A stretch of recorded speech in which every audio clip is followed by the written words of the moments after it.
അറിവമ്മ അലിവമ്മ. അവനവനിലേക്ക് ഉണരുന്നവനാണ് യഥാർത്ഥ മതവിശ്വാസി. അവനവനിലേക്ക് ഉണരും തോറും ഒരുവൻ മതത്തിന്റെ ചട്ടക്കൂടുകളുടെ ബന്ധനത്തിൽ നിന്ന് പോലും മുക്തനാകുന്നു.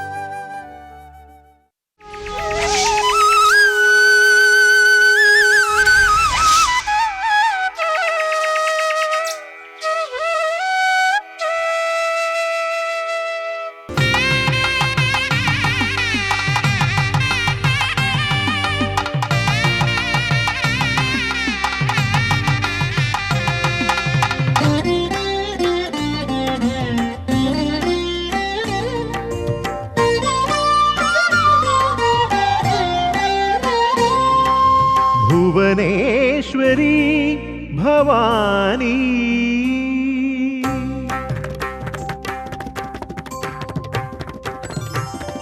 ഭുവനേശ്വരി ഭവാനി. ദേവീ ചൈതന്യം മനുഷ്യജീവിതത്തിൽ അനുഭവമാകുന്ന ഇടങ്ങളാണ് കേരളത്തിലെ ഭഗവതി ക്ഷേത്രങ്ങൾ. ഐതിഹ്യങ്ങളും ആചാരങ്ങളും അനുഷ്ഠാനങ്ങളും നൂറ്റാണ്ടുകളുടെ വിശ്വാസവും ചേർന്ന് ആത്മീയതയുടെ ദീപം തെളിയിക്കുന്ന അനേകം ക്ഷേത്രങ്ങളിൽ അതുല്യമായ സ്ഥാനമാണ് തിരുവനന്തപുരം ജില്ലയിലെ വെങ്ങാനൂരിലെ മേക്കിങ്കര നീലകേശി മുടിപ്പുരയ്ക്കുള്ളത്. 3 ക്ഷേത്രങ്ങളുടെ ഉത്ഭവത്തിന് കാരണമായ ഒരു ദിവ്യദർശനത്തിന്റെ കഥയും ദക്ഷിണ കേരളത്തിൽ പ്രസിദ്ധമായ ദിക്കുബലിയും പർണേറ്റും തലമുറകളിലൂടെ കൈമാറി വന്ന അനുഷ്ഠാന സമ്പത്തും ഈ ക്ഷേത്രത്തെ വേറിട്ടതാക്കുന്നു. അടിയങ്ങൾക്കേകണമാശ്രയം നീ, അടിയങ്ങൾക്കേകണമാശ്രയം നീ, ഭുവനേശ്വരി ഭവാനി.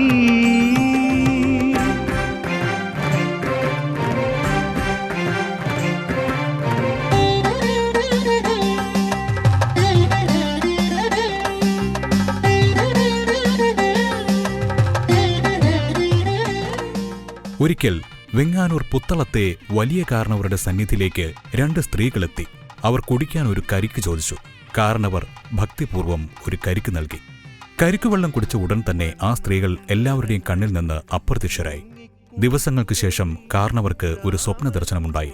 ആ ദിവ്യദർശനത്തിൽ ആ സ്ത്രീകൾ പ്രത്യക്ഷപ്പെട്ട് ഞങ്ങൾക്ക് ഇവിടെ സ്ഥാനം നൽകി പ്രതിഷ്ഠിക്കണം എന്നാവശ്യപ്പെട്ടു. ആ സ്വപ്ന ദർശനത്തെ ദൈവകൽപ്പനയായി സ്വീകരിച്ചാണ് ഈ പ്രദേശത്ത് 3 ദേവീ സങ്കേതങ്ങൾ രൂപം കൊണ്ടതെന്നാണ് വിശ്വാസം.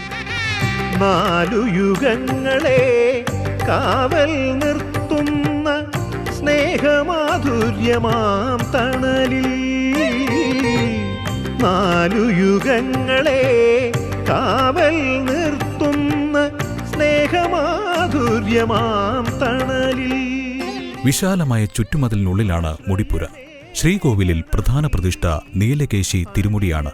ചുറ്റും അഴികളോടുകൂടിയ നാലമ്പലം, ചന്തത്തിൽ തൂങ്ങുന്ന അനേകം തൂക്കുവിളക്കുകൾ, മുന്നിൽ മനോഹരമായ നടശാല. ഭവാനി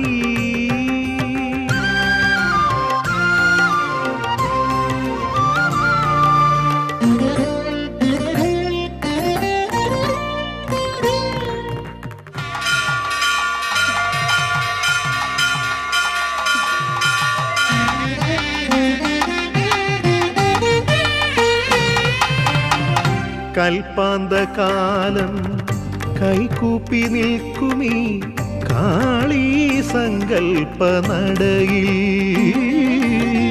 കൽപ്പാന്തകാലം കൈകൂപ്പി നിൽക്കുമീ കാളീ സങ്കൽപ്പനടയിൽ.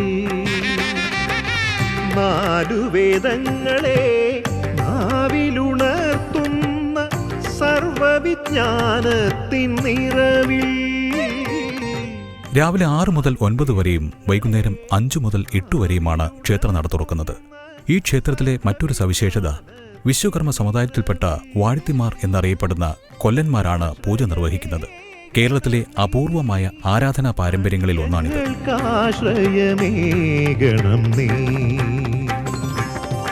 ഭുവനേശ്വരി ഭവാനി പരമേശ്വരി ശിവാനി അവിടുത്തെ തൃപ്പാദം തേടി വന്നെത്തിടും അടിയങ്ങൾക്കേകണമാശ്രയം നീ, അടിയങ്ങൾക്കേകണമാശ്രയം നീ.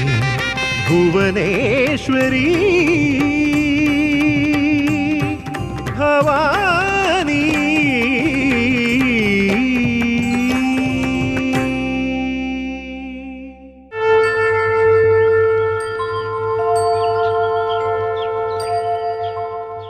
ശ്രീരാമദേവനേവം അരുളി ചെയ്ത നേരം മാരുതി തന്നെ വിളിച്ചരുളി ചെയ്തു ദേവി. വീരന്മാർ ചൂടും മകുടത്തിൻ നായകക്കല്ലേ, ശ്രീരാമപാദഭക്ത പ്രവര കേട്ടാലും നീ. സച്ചിദാനന്ദമേകമദ്വയം പരബ്രഹ്മം, നിശ്ചലം സർവോപാധി നിർമുക്തം സത്താമാത്രം. നിശ്ചയിച്ചറിഞ്ഞുകൂടാതൊരു വസ്തുവെന്ന് നിശ്ചയിച്ചാലുമുള്ളിൽ ശ്രീരാമദേവനെ നീ. നിർമ്മലം നിരഞ്ജനം നിർഗുണം നിർവികാരം, സന്മയം ശാന്തം പരമാത്മാനം സദാനന്ദം. ജന്മനാശാദികളില്ലാതൊരു വസ്തു പരബ്രഹ്മമീ ശ്രീരാമൻ എന്നറിഞ്ഞുകൊണ്ടാലും നീ. സർവകാരണം സർവവ്യാപിനം സർവാത്മാനം, സർവജ്ഞം സർവേശ്വരം സർവസാക്ഷിണം നിത്യം. സർവദാ സർവാധാരം സർവദേവതാമയം, നിർവികാരാത്മാ രാമദേവനെന്നറിഞ്ഞാലും. ഇവിടെ സീതാദേവി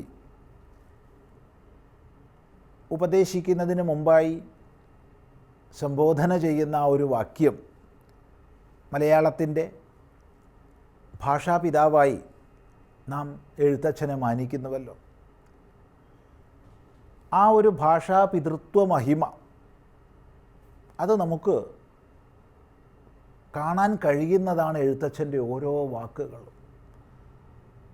അധ്യാത്മരാമായണം മൂലത്തിൽ വ്യാസഭഗവാൻ രചിച്ച തന്തുവിൽ നിന്ന് അങ്ങും ഇങ്ങും വ്യതിചലിക്കുന്നില്ലെങ്കിലും ഒരു സ്വതന്ത്ര അനുവാദത്തിൽ തനിക്കുള്ള സ്വാതന്ത്ര്യം ഉപയോഗിച്ചുകൊണ്ട് ഹൃദ്യസുന്ദരമായ മലയാളത്തിൻ്റെ പ്രയോഗം അത് നമുക്ക് പഠിപ്പിച്ചത്, പ്രവർത്തിച്ചാരംഭിച്ചത് എഴുത്തച്ഛനാണ്. നോക്കൂ, വീരന്മാർ ചൂടും മകുടത്തിൻ നായകക്കല്ലേ, ഈ ഒരു പരാമർശം.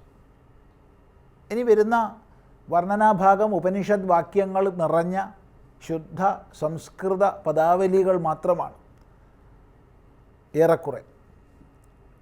എന്നാൽ അത് ഉപദേശിക്കുന്നതിന് മുമ്പായിട്ടുള്ള സംബോധന വീരന്മാർ ചൂടും മകുടത്തിൻ നായകക്കല്ലേ. ഇതെങ്ങനെ വാക്കുകളെ കൊണ്ട് വർണ്ണിക്കും അതിൻ്റെ സൗന്ദര്യം? ഇങ്ങനെ സമഞ്ജസമായി സംസ്കൃത പദങ്ങളെ എടുത്ത് ശുദ്ധ മലയാള പദങ്ങളെ ചേർത്ത് വിരചിക്കുന്ന ആ ഒരു ശൈലീ വിശേഷം, അവിടെയാണ് ഭാഷാപിതാവെന്നുള്ള എഴുത്തച്ഛൻ്റെ സ്ഥാനമഹിമ എത്രമാത്രം പ്രതിഷ്ഠിതമാണെന്നുള്ളത് നമ്മൾ മനസ്സിലാക്കുക. ഏതായാലും വീണ്ടും സംബോധന ചെയ്യുന്നു. ശ്രീരാമഭക്തപ്രവര, ശ്രീരാമഭക്തന്മാരിൽ ശ്രേഷ്ഠനായിട്ടുള്ളവനെ, പ്രകൃഷ്ടമായ ഭക്തിയോടൊത്തവനെ. ഇത് തീർച്ചയായിട്ടും തത്വശ്രവണത്തിനുള്ള ഹനുമാൻ്റെ അധികാരത്തെ എടുത്തു കാണിക്കുന്നു. മറ്റൊന്ന്, വീരശൂര പരാക്രമികളായിട്ടുള്ള വ്യക്തികൾ അവരിൽ അദ്വിതീയനാണെന്ന് സംബോധന ചെയ്തതിലൂടെ അങ്ങനെയുള്ളവർ പഠിക്കേണ്ടുന്നതാണ്, അല്ലെങ്കിൽ മനസ്സിലാക്കേണ്ടുന്നതാണ് വേദാന്തം എന്നുള്ള വലിയ ഒരു സന്ദേശം നൽകപ്പെടുകയാണ്. പലപ്പോഴും നമ്മൾ വിചാരിക്കുന്നത് ഈ വേദാന്ത തത്വശ്രവണമൊക്കെ മറ്റൊന്നിനും കൊള്ളില്ല, കുറച്ച് ദുർബലന്മാരുടെ വ്യവഹാരമാണ്, അഥവാ ഭൗതികമായി അവനെ വേറൊന്നിനും കൊള്ളില്ല, ഇനി കുറച്ച് വേദാന്തമൊക്കെ മനസ്സിലാക്കട്ടെ, അല്ലെങ്കിൽ കുറച്ച് ആധ്യാത്മികമൊക്കെ ആവട്ടെ. ഈ വിധത്തിലൊക്കെയുള്ള ധാരണ പിശകുകൾ എങ്ങനെയൊക്കെയോ നമ്മുടെ സമാജത്തിൽ ഉണ്ടായിട്ടുണ്ട്. എന്നാൽ വേദാന്തോപദേശം ചെയ്യുന്ന സന്ദർഭത്തിൽ അഥവാ ചെയ്യാൻ ആരംഭിക്കുന്ന സന്ദർഭത്തിൽ സീതാദേവി ഹനുമാനെ വിളിക്കുന്ന വാക്യം വീരന്മാർ ചൂടുന്ന മകുടത്തിൻ നായകക്കല്ല് എന്നാണ്. അത്ര വീരപരാക്രമിയായ വ്യക്തിയാണിവിടെ വേദാന്ത ശ്രവണത്തിന് വന്നിട്ടുള്ളത്. ചിന്തിക്കുക നമ്മൾ. അതുകൊണ്ട് എല്ലാത്തിനും കൊള്ളുന്നവർക്കുള്ളതാണ്, എല്ലാത്തിനും പോരുന്നവർക്കുള്ളതാണ് വേദാന്തം. അല്ലാതെ ഒന്നിനും കൊള്ളാത്തവർക്കുള്ളതല്ല. ഇത് പ്രത്യേകം ശ്രദ്ധിക്കേണ്ടതാണ്. എന്താണ് രാമതത്വം? അവിടെ മാനുഷഭാവത്തിൽ വിവിധങ്ങളായ അവതാരലീലകൾ ആടുന്ന ശ്രീരാമൻ്റെ ജീവചരിത്രമല്ല പറയുന്നത്. പാരമാർത്ഥികമായ രാമതത്വമാണ്. ആ പാരമാർത്ഥികമായ രാമതത്വത്തെ സച്ചിദാനന്ദമാണ്, ഏകമാണ്, അദ്വയമാണ് എന്നാദ്യം പറയുന്നു. ഇത് ഏറ്റവും ശ്രദ്ധേയമായ ഒരു വാക്യമാണ്. താത്പര്യം ഈശ്വര തത്വം, പരമേശ്വര തത്വം, പരമാത്മതത്വം ഏകമാണ് എന്ന് ആവർത്തിച്ച് പറയുന്നതാണ് വേദം. അവിടെ ഈശ്വരൻ ഏകനാണ് എന്ന് പറയാൻ വേദത്തിന് ഇഷ്ടമില്ല. കാരണം കേവലം ഏകനെന്ന് മാത്രം പറയുമ്പോൾ സംഖ്യ വിനിയോഗിക്കപ്പെടുന്നത് ബഹുത്വത്തെ സൂചിപ്പിക്കാനായതുകൊണ്ട് ഒരനേകത്വ ഭ്രമം നമുക്കുണ്ടാവാം. അതുകൊണ്ട് എവിടെ ഏകനെന്ന് പറയുന്നു അവിടെയൊക്കെ അദ്വിതീയം, രണ്ടാമതൊന്നില്ലാത്ത ഏകം എന്ന് വേദാന്തം ആവർത്തിച്ച് പറയും. ഇത് ശ്രദ്ധേയമാണ്. അപ്പോൾ ഈശ്വരൻ ഏകമാണെന്ന് മാത്രമല്ല, രണ്ടാമതൊന്നില്ലാത്ത ഏകമാണ്. അവിടെ ഈശ്വരന് തുല്യമോ വിപരീതമോ ആയി മറ്റൊരു ശക്തിയില്ല. വന്ദിക്കപ്പെടേണ്ട ഈശ്വരനും തിരസ്കരിക്കപ്പെടേണ്ട ഒരു അന്യശക്തിയുമില്ല. അത് ചിന്തിക്കുക. ആരാധിക്കപ്പെടേണ്ടവനും കല്ലെറിയപ്പെടേണ്ടവനുമില്ല. ആരിൽ നിന്ന് അനുഗ്രഹം ലഭിക്കണമോ ആരിൽ നിന്ന് ഉപദ്രവം ലഭിക്കാതിരിക്കണമോ അങ്ങനെ രണ്ടില്ല ഇവിടെ. അതെല്ലാം ദ്വൈതമാണ്. എവിടെ ഈശ്വരനെ വന്ദിക്കുന്നു, ഈശ്വര ഭിന്നമായതിനെ കല്ലെറിയുകയും ചെയ്യുന്നുണ്ടോ? എവിടെ ഈശ്വരനിൽ നിന്ന് അനുഗ്രഹം പ്രാർത്ഥിക്കുമ്പോൾ വിപരീത ശക്തിയിൽ നിന്ന് ഉപദ്രവം ഉണ്ടാവരുതേ എന്ന് പ്രാർത്ഥിക്കുന്നുണ്ടോ? അതൊക്കെ ദ്വൈതപരമാണ്. എന്നാൽ വേദാന്തം പരമസത്യം ഏകമാണെന്ന് പറഞ്ഞിട്ടും തൃപ്തി വരാതെ അദ്വിതീയമാണെന്ന് പറയും. രണ്ടാമതൊന്നില്ലാത്ത ഏകം. ഇത് നമ്മളെല്ലാവരും ശ്രദ്ധിക്കേണ്ടതാണ്. കാരണം സനാതനധർമ്മത്തെ തെറ്റിദ്ധരിപ്പിക്കാനും ദുർവ്യാഖ്യാനം ചെയ്യാനും നിന്ദിക്കാനും തദ്വാര ശാസ്ത്രജ്ഞാനമില്ലാത്ത സാമാന്യ സമൂഹത്തെ ഭ്രമിപ്പിക്കാനും വേണ്ടി അനേകേശ്വരവാദമാണിതെന്ന് പലരും ജൽപ്പനം ചെയ്യുമ്പോൾ ഈ പരമാർത്ഥം നമ്മൾ മനസ്സിലാക്കുക. ഏകമെന്ന് പോലുമല്ല, രണ്ടാമതൊന്നില്ലാത്ത ഏകം. മഹാദേവനെ കുറിച്ചാണ് നാം ഈ അധ്യായം മുതൽ ചർച്ച ചെയ്യുന്നത്. എത്രയോ ആളുകളാണ് മഹാദേവനെ സ്വന്തം ജീവനായി സ്നേഹിക്കുന്നത്. നമ്മുടെയൊക്കെ തന്നെ പിതാവിൻ്റെ സ്ഥാനമാണല്ലോ നാം മഹാദേവന് നൽകിയിട്ടുള്ളത്. ജഗത് പിതാവായിട്ടുള്ള മഹാദേവൻ, ജഗത് മാതാവായിട്ടുള്ള ശ്രീപാർവതി എന്നാണ് നമ്മൾ പറയുന്നത് ചെയ്യാറുള്ളത്. ആ മഹാദേവനെ കുറിച്ച് നാം സംസാരിക്കുമ്പോൾ ഭഗവാന്റെ ഭക്തരെ പൊതുവിൽ ശൈവർ എന്ന പേരിലാണ് വിളിക്കാറുള്ളത്. മഹാദേവൻ എന്ന് പറയുന്ന ചൈതന്യം ബ്രഹ്മത്തിൻ്റെ ശിവരൂപത്തിലുള്ള ചൈതന്യമാണ്. ജഡാവൽക്കര ധാരിയായിട്ട് പിനാകം ധരിച്ചുകൊണ്ട് വാസുകിയെ തൻ്റെ കഴുത്തിൽ അണിഞ്ഞുകൊണ്ട് ഭഗവാൻ ഭസ്മഭൂഷിതനായിട്ട് കൈലാസത്തിൽ വസിക്കുന്നു എന്നാണ് നാം കഥയിലൂടെ പരിചയപ്പെട്ടിട്ടുള്ളത്. അതിനൊക്കെ തന്നെ ആത്യന്തികമായിട്ടുള്ള വലിയ അർത്ഥങ്ങൾ വേറെയുണ്ട്. മഹാദേവൻ്റെ ഏറ്റവും പ്രസിദ്ധമായിട്ടുള്ള ഒരു ആഘോഷം ശിവരാത്രി. നിങ്ങൾക്ക് എല്ലാവർക്കും പരിചയമുള്ള ഒരു ആഘോഷമാണ്. ആ ശിവരാത്രിയിലൂടെയാണ് മഹാദേവന് അദ്ദേഹത്തിൻ്റെ പ്രസിദ്ധമായിട്ടുള്ള നാമങ്ങളിൽ ഒന്നായ നീലകണ്ഠൻ എന്ന പേര് ലഭിക്കുന്നത്. നീലകണ്ഠൻ എന്ന പേര് ശിവന് എങ്ങനെ വന്നു എന്നുള്ള കഥയും ആ കഥയിലൂടെ ഇന്നത്തെ കാലഘട്ടത്തിൽ നാം എന്ത് മനസ്സിലാക്കണം എന്നുമാണ് കഥയമ്മയുടെ ഈ ഒരു അധ്യായത്തിൽ നാം ചർച്ച ചെയ്യുന്നത്. പാലാഴി മഥനം കഥ എല്ലാവർക്കും സുപരിചിതമാണ്. ദുർവാസാവ് മഹർഷിക്ക് ദേവലോകത്തുനിന്ന് അതിമനോഹരമായിട്ടുള്ള ഒരു മാല, ഒരു പുഷ്പഹാരം സമ്മാനമായിട്ട് ലഭിച്ചു. താൻ സന്യാസിയാണെന്നും തനിക്ക് ഇത്തരത്തിലുള്ള അലങ്കാരങ്ങളൊന്നും ആവശ്യമില്ലെന്നും ഇത് ദേവേന്ദ്രൻ ഇരിക്കട്ടെ എന്ന് കരുതി അദ്ദേഹം ദേവേന്ദ്രന് അത് സമ്മാനമായി നൽകുകയും ചെയ്തു. ദേവേന്ദ്രൻ ആ മാല ധരിക്കുന്നതിന് മുമ്പായി അദ്ദേഹത്തിൻ്റെ മുടിയൊക്കെ ഒന്ന് വൃത്തിയാക്കുന്നതിന് വേണ്ടി അല്പസമയത്തേക്ക് ആ മാല തൻ്റെ വാഹനമായിട്ടുള്ള ഐരാവതത്തിന് മുകളിൽ വെച്ചു. ഐരാവതത്തിൻ്റെ മുകളിലേക്ക് ഈ പൂക്കളുടെ സുഗന്ധത്തിൽ ആകൃഷ്ടരായിട്ടുള്ള നിരവധിയായിട്ടുള്ള വണ്ടുകൾ വന്നു എന്നാണ്. ഇത് ഐരാവതത്തിന് ശല്യമായി തോന്നി തുടങ്ങി. തൻ്റെ ഈ ശല്യത്തിന് കാരണമായിട്ടുള്ള ഈ മാല ഐരാവതം തൻ്റെ തുമ്പിക്കൈ കൊണ്ട് എടുത്ത് നിലത്തടിച്ചു എന്നാണ്. ഇത് കാണുന്നു ദുർവാസാവ് മഹർഷി. താൻ കൊടുത്ത ഒരു സമ്മാനത്തിന് ഇത്ര വിലയാണോ ദേവരാജനായിട്ടുള്ള ഇന്ദ്രദേവൻ നൽകുന്നുള്ളൂ എന്ന് അദ്ദേഹത്തിന് തോന്നി. തന്നെ അപമാനിച്ച, തൻ്റെ സമ്മാനത്തിലൂടെ തന്നെ അപമാനിച്ച ദേവേന്ദ്രനെയും മുഴുവൻ ദേവതകളെയും അദ്ദേഹം ശപിച്ചു. നിങ്ങൾക്ക് ജരാനരകൾ ബാധിക്കട്ടെ എന്ന വലിയ ശാപം അദ്ദേഹം കൊടുത്തു. വളരെയധികം വിഷമിച്ച ദേവന്മാർ ത്രിമൂർത്തികളെ അഭയം പ്രാപിച്ചു. അങ്ങനെയാണ് പാലാഴി കടഞ്ഞാൽ അതിൽ നിന്ന് അമൃത് ലഭിക്കുമെന്നും ആ അമൃതിലൂടെ ജരാനരകൾ മറികടക്കാമെന്നും മനസ്സിലാക്കുന്നത്. തങ്ങളെ കൊണ്ട് ഒറ്റയ്ക്ക് സാധിക്കാത്തത് കൊണ്ട് അസുരന്മാരെ കൂടി ചേർത്താണ് ദേവന്മാർ പാലാഴി കടയുന്നത്. അതിനുവേണ്ടി ഉപയോഗിച്ച കടകോൽ എന്താണ്? മന്ധര പർവ്വതമാണ് കടകോൽ. എന്താണ് അതിനുവേണ്ടി ഉപയോഗിച്ച കയർ? സാക്ഷാൽ വാസുകി തന്നെയാണ് അതിനുള്ള കയർ. അങ്ങനെ ഒരു ഭാഗത്ത് ദേവന്മാരും ഒരു ഭാഗത്ത് അസുരന്മാരും പാലാഴി കടയുന്നു. ഈ സമയത്ത് മന്ധരപർവ്വതം താഴേക്ക് പോയി എന്നും മഹാവിഷ്ണു കൂർമാവതാരം എടുത്ത് മന്ധരപർവ്വതത്തെ നിലനിർത്തി എന്നും നാം കേട്ടിട്ടുണ്ട്. ഇങ്ങനെ പാലാഴി കടയുന്നു. പാലാഴിയിലൂടെ അമൃതും നിരവധിയായിട്ടുള്ള ദിവ്യ വസ്തുക്കളും പുറത്തു വരുമെന്ന് എല്ലാവർക്കും അറിയാം. എല്ലാവരും കാത്തിരിക്കുകയാണ്. എന്നാൽ പാലാഴിയിൽ നിന്ന് ആദ്യമായി പുറത്തേക്ക് വന്നത് ഈ പറഞ്ഞ ദിവ്യവസ്തുക്കളൊന്നും തന്നെയല്ല, അതികഠിനമായിട്ടുള്ള ഈ ലോകത്തെ മുഴുവൻ സംഹരിക്കാൻ ശേഷിയുള്ള വിഷമാണ്. ആ കാളകൂട വിഷം. ആ കാളകൂട വിഷം പുറത്തേക്ക് വമിക്കുമ്പോൾ എല്ലാവരും ഭയന്നുപോയി എന്നാണ്. ആർക്കും എന്താണ് ചെയ്യേണ്ടത് എന്നറിയുന്നില്ല. എല്ലാവരും ലോകനാഥനായിട്ടുള്ള സംഹാരത്തിൻ്റെ ദേവനായിട്ടുള്ള ആ മഹാദേവനെ അഭയം പ്രാപിച്ചു. ഭഗവാൻ ആ പാലാഴിയുടെ നടുക്കേക്ക് അങ്ങ് നടന്നു നീങ്ങുകയാണ്.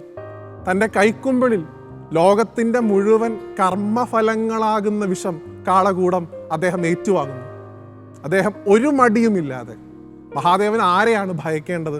മഹാദേവൻ എന്തിനാണ് മടി കാണിക്കേണ്ടത്? അല്ലേ? ഭഗവാൻ തന്നെ മൃത്യുഞ്ജയനാണ്. ഭഗവാൻ ആ വിഷം സ്വയം ഭുജിക്കുന്നു.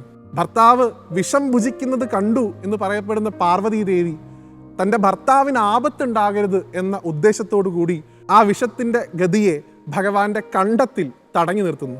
ഈ വിഷം പുറത്തേക്ക് വീണ്ടും ഗമിച്ചാൽ ഒരുപാട് ജീവജാലങ്ങൾക്കും പ്രപഞ്ചത്തിനും ദോഷമുണ്ടാകും എന്ന് കരുതിയ മഹാവിഷ്ണു ഭഗവാന്റെ വാക്കകത്തും കൈകൊണ്ട് അമർത്തിപ്പിടിക്കുന്നു. ആ വിഷം അവിടെ ഉറച്ചുപോയി.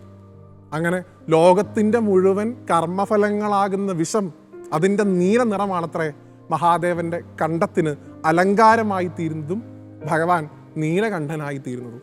അങ്ങനെ ഭഗവാന്റെ ഏറ്റവും പ്രസിദ്ധമായിട്ടുള്ള നാമം നീലകണ്ഠൻ എന്ന പേര് ഭഗവാന് വേണ്ടി നാം ഈ സമയത്ത് ഭക്തിയോടുകൂടി ഓർക്കുക.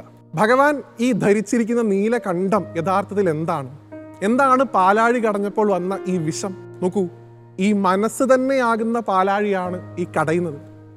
അതിൽ നിന്ന് ആദ്യം പുറത്തേക്ക് ഗമിക്കുന്നത് എപ്പോഴും നല്ല ചിന്തകളായിക്കൊള്ളണമെന്ന് യാതൊരു നിർബന്ധമില്ല. എപ്പോഴും മനസ്സ് ഏറ്റവും നെഗറ്റീവായിട്ടുള്ള മോശം ചിന്തകളെ പുറത്തേക്ക് തള്ളും ആദ്യം. അതിനെ കൈകാര്യം ചെയ്യാൻ അറിഞ്ഞാൽ മാത്രമേ ജീവിതത്തിൽ വിജയം സംഭവിക്കുകയുള്ളൂ. അതിന് ആരുടെ സഹായം വേണം? സാക്ഷാൽ മഹാദേവന്റെ, നമ്മുടെ തന്നെ ശക്തിയായിരിക്കുന്ന, നമ്മുടെ ആത്മാവായിരിക്കുന്ന ആ ഭഗവാന്റെ ചൈതന്യം വേണം. അത് തിരിച്ചറിയുന്നവർക്ക് മാത്രമേ ആരാണ് നീലകണ്ഠൻ എന്ന് മനസ്സിലാക്കാൻ സാധിക്കുകയുള്ളൂ. അതുകൊണ്ട് എപ്പോഴൊക്കെ ഭഗവാനെ നീലകണ്ഠനായിട്ട് സ്മരിക്കുന്നോ അപ്പോഴൊക്കെ ഈ കഥ നിങ്ങളുടെ മനസ്സിലേക്ക് ഓടിയെത്തട്ടെ, അതിൻ്റെ തത്വം നിങ്ങളുടെ മനസ്സിൽ ഉറക്കട്ടെ എന്ന് മഹാദേവനോട് തന്നെ പ്രാർത്ഥിച്ചുകൊണ്ട് അടുത്ത ഒരു അധ്യായത്തിൽ വീണ്ടും കാണുന്നതുവരെ ഇപ്പോൾ നിർത്തുന്നു.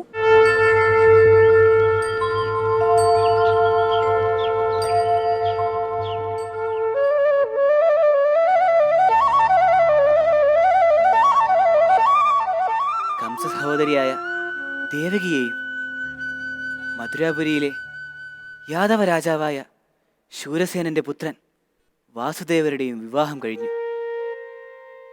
വിവാഹശേഷമുള്ള ആ രഥയാത്ര കംസനാണ് നയിച്ചത്. അപ്പോൾ ഒരു അശരീരി അസ്വസ്ത്യാമഷ്ടമോ ഗർഭോ ഹന്ത. ഇത് കേട്ട കംസൻ ദേവകിയെ കൊല്ലാൻ തുനിഞ്ഞു. ദേവകി ജനിക്കുന്ന കുഞ്ഞിനെയെല്ലാം കംസന് നൽകാമെന്ന് സത്യം ചെയ്തു. തുടർന്ന് ദേവകി വാസുദേവരെ കാരാഗ്രഹത്തിലടച്ചു. ജനിച്ച 7 കുഞ്ഞുങ്ങളെയും നിലത്തടിച്ചു കൊന്നു. 8ാമനായി ഞാൻ പിറന്നു. ഞാൻ ജനിച്ചപ്പോൾ കാരാഗ്രഹവാതിലുകൾ മലർക്കെ തുറന്നു. വിഷ്ണു ഭഗവാന്റെ ആജ്ഞപ്രകാരം അമ്പാടിയിൽ നന്ദഗോപരുടെയും യശോദയുടെയും പുത്രിയായി ജനിച്ച ശിശുവിനെയും എന്നെയും പരസ്പരം മാറ്റപ്പെട്ടു. ജനനവിവരമറിഞ്ഞ കംസൻ കാരാഗ്രഹത്തിലെത്തി. ശിശുവിനെ നിലത്തടിക്കാൻ തുനിഞ്ഞപ്പോൾ ആ ശിശു കയ്യിൽ നിന്ന് വഴുതിമാറി ആകാശത്തിലേക്ക് പോയി ഇപ്രകാരം പറഞ്ഞു: നിന്റെ അന്തകൻ ഭൂതലത്തിൽ ജനിച്ചു. നീ സർവത്ര തിരഞ്ഞുകൊള്ളുക. ഇത് കേട്ട കംസൻ എന്നെ വധിക്കുന്നതിനായി 4 പാടും അസുരന്മാരെ അയച്ചു. അവരെയെല്ലാം ഞാൻ യമപുരിയിലേക്ക് അയച്ചു. അതിൽപ്പെട്ടവരാണ് ശകടാസുരനും ഭൂതനെയും. കൂടാതെ കാട്ടുതീയായും വിഷസർപ്പമായും ക്രൂരനായ കഴുതയായും എന്നെ കൊല്ലുവാൻ കിണിയൊരുക്കി. അപ്പോഴൊക്കെ എന്റെ ബുദ്ധിശക്തിയാലും ഈശ്വരകൃപയാലും ഞാൻ രക്ഷപ്പെട്ടു. ഇന്ദ്രൻ പെയ്യിച്ച പെരുമഴയിൽ നിന്നും ഗോവർദ്ധനമലയെ കുടയായി ചൂടിച്ചുകൊണ്ട് അമ്പാടിയിലെ ജനങ്ങളെ രക്ഷിച്ചു. കഞ്ചുകന് മോക്ഷം നൽകി. ത്രിവക്രയുടെ കൂന് നിവർത്തി. കംസന്റെ യാഗശാലയിൽ വെച്ചിരുന്ന വില്ലൊടിച്ചു. കുവലയപീഠമെന്ന ഉഗ്രനായ മതയാനെ വധിച്ചു. ശേഷം കംസനെയും വധിച്ചു. വളരെ കാലം പാണ്ഡവരുമായി ഒരുമിച്ച് കഴിഞ്ഞിരുന്നു. ധർമ്മരക്ഷയ്ക്ക് വേണ്ടി അനേകം വർഷം യാഗം ചെയ്തു. വിദർഭരാജപുത്രിയായ രുക്മിണിയെയും സത്രാജിത്തിന്റെ പുത്രിയായ സത്യഭാമയും വിവാഹം കഴിച്ചു. ശേഷം ശകുനിയുടെ കള്ളച്ചൂതിന് ശേഷം പണയത്തിലായ ദ്രൗപദി, അവളെ ദുശ്യാസനൻ കൗരവസഭയിലേക്ക് കൊണ്ടുവന്നു. ദ്രൗപദിയെ വസ്ത്രാക്ഷേപം ചെയ്യാൻ തുനിഞ്ഞപ്പോൾ എന്റെ മായയാൾ അവളുടെ മാനം രക്ഷിച്ചു. യുദ്ധത്തിനു മുമ്പ് ദൂതുപോയ എന്നെ പിടിച്ചുകെട്ടുവാൻ തുനിഞ്ഞപ്പോൾ ഞാൻ വിശ്വരൂപ ദർശനം നൽകി. ധർമ്മത്തിലൂന്നി ആയുധമെടുക്കാതെ യുദ്ധം ചെയ്യുമെന്നുള്ള പ്രതിജ്ഞ നിറവേറ്റി. പ്രശംസയിലൂടെയും ആത്മവിശ്വാസ വർധനയിലൂടെയും പാണ്ഡവാദികളെ യുദ്ധത്തിൽ സഹായിച്ചു. യുദ്ധത്തിന് ശേഷിയില്ലാതെ തളർന്നുപോയ അർജുനനെ ഗീതോപദേശം നൽകി, വിശ്വരൂപ ദർശനം നൽകി യുദ്ധത്തിന് സജ്ജമാക്കി. അഭിമന്യുവിനെ കൊന്ന ജയദ്രഥനെ നിഗ്രഹിക്കാൻ വേണ്ടിയുള്ള ഏർപ്പാടുണ്ടാക്കി. അർജുനനെ ആത്മഹത്യയിൽ നിന്നും പിന്തിരിപ്പിച്ചു. ദ്രോണരെയും ഭീഷ്മരെയും ദുര്യോധനെയും വധിക്കുവാൻ വേണ്ടിയുള്ള പദ്ധതികളിട്ടതും നാം തന്നെയാണ്.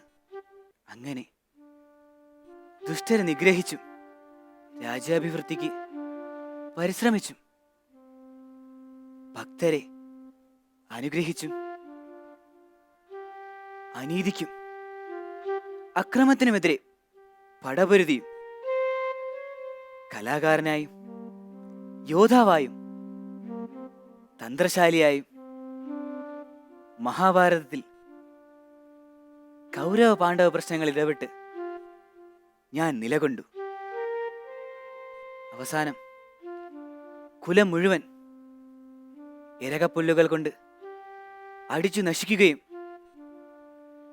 ദ്വാരക വെള്ളത്തിനടിയിൽ താഴ്ന്നു പോകുകയും എന്റെ അന്തഃപുരത്തിലെ സ്ത്രീകളെ അർജുനൻ രക്ഷിക്കുന്നതിനിടെ അവരെ കാട്ടാളന്മാർ വന്ന് കൊണ്ടുപോകുകയും എന്നതറിഞ്ഞപ്പോൾ ഞാൻ അറിഞ്ഞു ഗാന്ധാരി ശാപം ഫലിക്കുന്നുവെന്ന്. ഏതു പ്രതിസന്ധികളെയും ധൈര്യത്തോടെ പുഞ്ചിരിയോടെ നേരിടുന്നതാണ് മാനവിക ഉന്നമനത്തിന് ഉചിതം.